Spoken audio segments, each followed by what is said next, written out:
100 метр жана 3000 метрге чуркоо жана физикалык нормативтерден өтүү. Ошто өтүп жаткан сынакта талапкерлер бүгүн ушул тапшырмаларды аткарышы керек.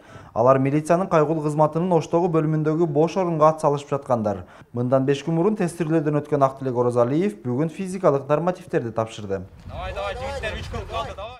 30 балдан жогору өтөт экен, мен 50 балл алдым да.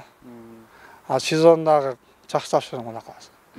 Эми азыр собеседование калды. Кудай кааласа, собеседование жакшы тапшырам. Буга чейин мен өзү спорт менен заниматься этип жүрөм. Ошон үчүн мага кыйынчылык болгон жок. Жакшы тапшырдым. Буга чейин Ош шаардык ички иштер башкармалыгы боюнча жаңы милициянын кайгылуу кызматынын 219 бош кызмат орундарына талапкерлер тестирлөөдөн өтүшкөн. Анда 378 талапкер катышып, 310 талапкер тестирлөөнү ийгиликтүү өтсө, 67 талапкер өткөн эмес.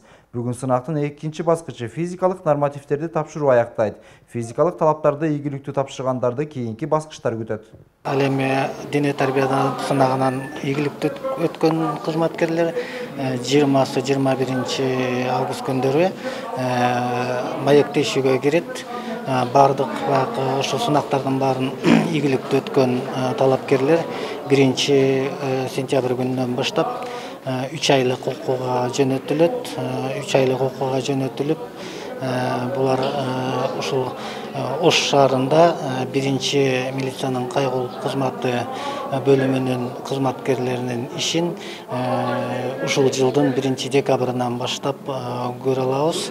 Милициянын кайгылуу кызматы жыл башынан бери Бишкекте пилоттук негизде иштеп жатат. Жаңы кызмат кылмыш менен күрөшүүдө, коомдук тартипти сактоодо эң жогорку көрсөткүчтөрдү көрсөтө алды дейт адистер. Турамжылоолор боюнча элдин милицияга болгон ишеничи да жогорулаган. Бул реформанын бир багыты, чоң багыты да. Бүгүнкү күндө Кыргыз Республикасынын президенти өкмөт тарабынан, ички иштер министрлиги тарабынан, анан Коргоо кеңеш тарабынан чоң көзөмөлгө алып, ушул багытта реформаны жүргүзүү боюнча тапшырмалар берилген. Мына бүгүн байкап атабыз, Ош шаарында жаш муундар, кыздар, балдар ушул жаңы кызматка келүү боюнча өзүнүн татыктуумун деген мааниде өзү сынакка катышып атат.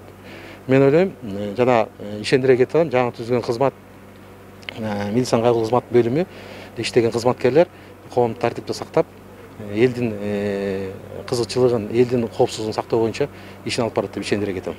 Учурда пилоттук негизде Ош жана Бишкек шаарларында башталган милициянын кайгылуу кызматы кийинки жылы облустарда 2023 жылдан өлкөнүн бардык аймактарында ишке кирүүсү күтүлүүдө.